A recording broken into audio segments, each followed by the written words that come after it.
What's up, y'all? Bring some scraps out here of the old chickies. Show you guys. What's up, Thomas? We'll give them some table scraps. And then we're going to work on this again. Because spring is sprung and everything's starting to grow. And if I don't do it today, I'm going to cover all this stuff with landscaping fabric. But I got to move all these goodies first. I think we're going to go right over here to the raised bed and then cut straight across to the big garden. We'll cover all this up with mat. I'll probably border the edges with something just to help hold down the edges, and I'll move all these goodies back. But let's get after it, eh? Click.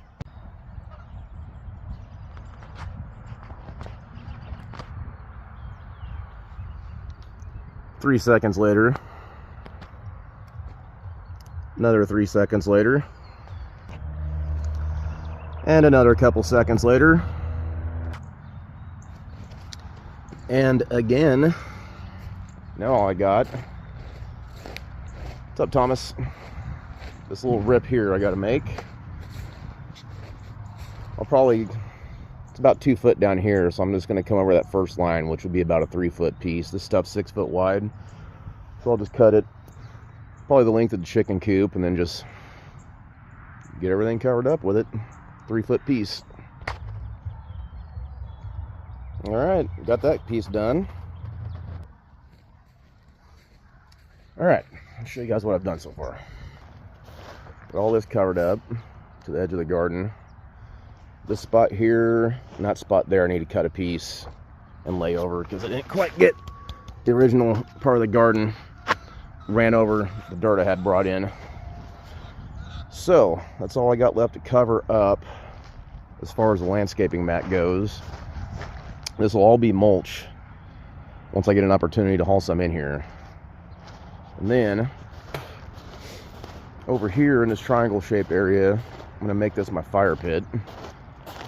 Probably put a fire pit here in the center somewhere.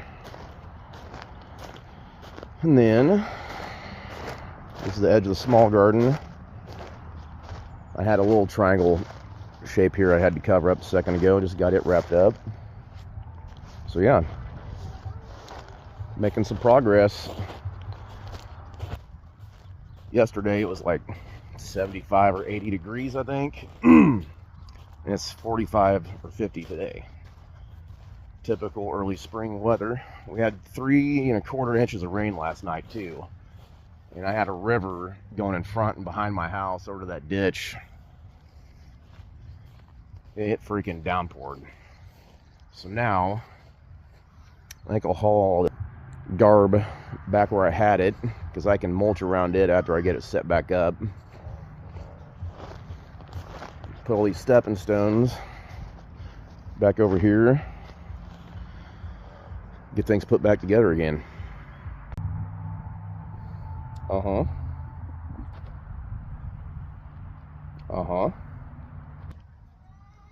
Okay, I'm done with my little approach to the chicken coop door now. I think I've still got a ton of bricks left. I'm gonna have to figure out what to do with them, but I just gave myself a bit of a herringbone pattern on top of the concrete blocks. Those little like 1 foot by 1 foot concrete blocks you can buy at Lowe's or wherever. Had 9 of those and gave it the old basket weave with some brick. I didn't cut anything. I just had a bunch of pieces laying around, like, this one that was broke that I could use to fill in the ends and stuff like that. So whenever I bring in my mulch, I'll mulch right up to the sides of everything. It'll be, I don't know, about 5 inches thick, maybe 4 inches, something like that, which is plenty. And then over here against the base of the chicken coop, it'll just butt up against the pad.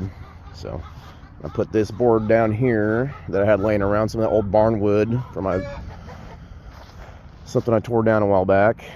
I'm just going to use it kind of as a holder inner, if that makes any sense. A bit of a wooden retaining wall, if I may.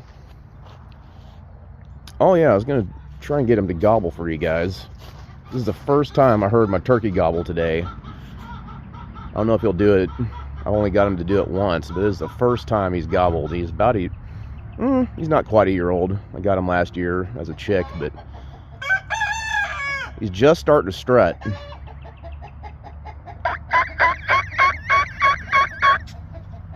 Oh man, he's showing off. Are you gonna gobble? I think since it's his first spring, he's probably gonna start gobbling here in the next week or two, almost non-stop, even though he doesn't have a hen back here to impress. Thomas, you gonna gobble?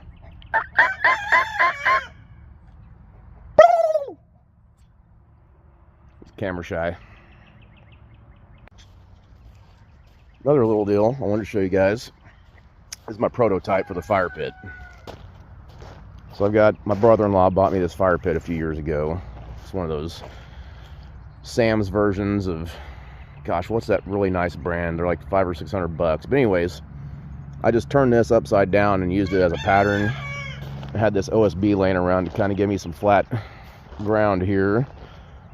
And just kind of, you know, just did the old stack them up trick. What I'll end up doing, I'll fill this all in. I'll take the fire pit out and I'll fill this all in with some nice gravel, and then that'll elevate everything. It'll be about, I don't know, probably 7 to 8 inches of stone below this, and it's got 4 inches of metal foot underneath the fire pit itself, so it won't get down into the heat won't bother what's below it, basically. I've got a pretty nice piece of granite over here. Let's see if I can find it. So here's some granite I saved off of a countertop I took out. There was one piece on a piece of a cabinet that was nice and square. And lo and behold, it's just like the perfect size, I'm pretty sure, to put underneath that fire pit. Man, this stuff's heavy. But once that cleans up, it is really pretty. It's slippery too, so if you guys ever try this or use the granite countertops at home, just if you're going to step on them, you're probably going to slip, especially if they're wet. But yeah, and I'll show you guys. Been back here for a year or two, but one thing about stone, it don't go bad, right? I had it around my old fire pit, but the old fire pit wasn't cutting it.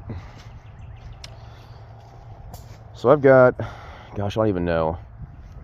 Regardless, what I was going to say is all this stuff around the fire pit. I'm stuck on wire. All right. Anyways, I'm going to put it around the outside perimeter of the brick on top of the mulch. So the mulch is kind of a big deal. There's a recycling center here in my town I live in, and they're completely out of mulch. They take tree trimmers and guys like that, city guys, they haul all their limbs and things like that they pick up to the recycling center, and they mulch them, and then they just let people come and get it. They just have to haul it off themselves, which is awesome. A lot of money if you want a whole bunch of mulch, which I have.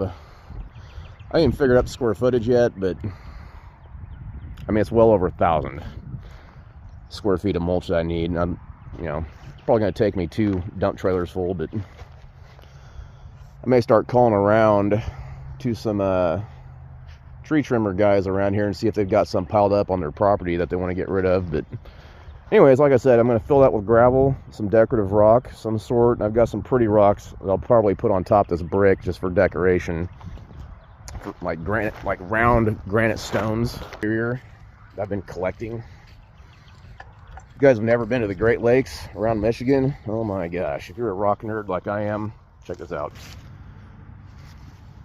I mean, look how pretty these rocks are. That smooth round granite. All you people up north think they're probably just, I mean, look at that. That's like a dinosaur egg. People down here where I'm from, they pay a lot of money for decorative rock like this, you know what I mean? North, and gals up north that grew up there, they're just like, that's just a rock, you know, or stone. Anyways, I like them.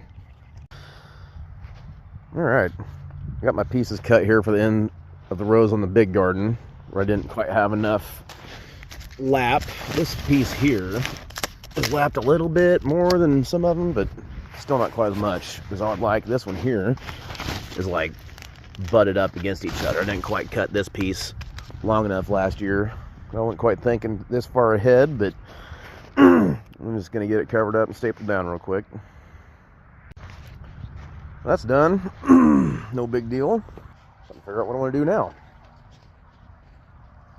The possibilities are endless, you know, when you start gardening and doing this kind of landscaping and stuff. Tools are hung. Alright, y'all. I think that's all for today. Can't do a whole lot more until I get some mulch and some of this gravel for the fire pit. I need to move my blackberries though. I'm gonna put them in the big garden. That way I don't have to mow around them. And they've multiplied so much. These thornless blackberries I've got, I could make, I don't know, probably 50 starts off of all these. Almost every one of these canes is alive. You can tell the dead ones real easily. They break very easily like this, but they have that lighter tone to their bark, so you can pick out which ones are dead and which ones are alive very easily. I mean, look at these things. These things are getting ready to explode. Let's see if I can get focus here. It's first week of March. I think it's the 6th or the 7th today. And everything's trying to leaf out already, so I think it's wise for me to go ahead and move them while it's still kind of cool.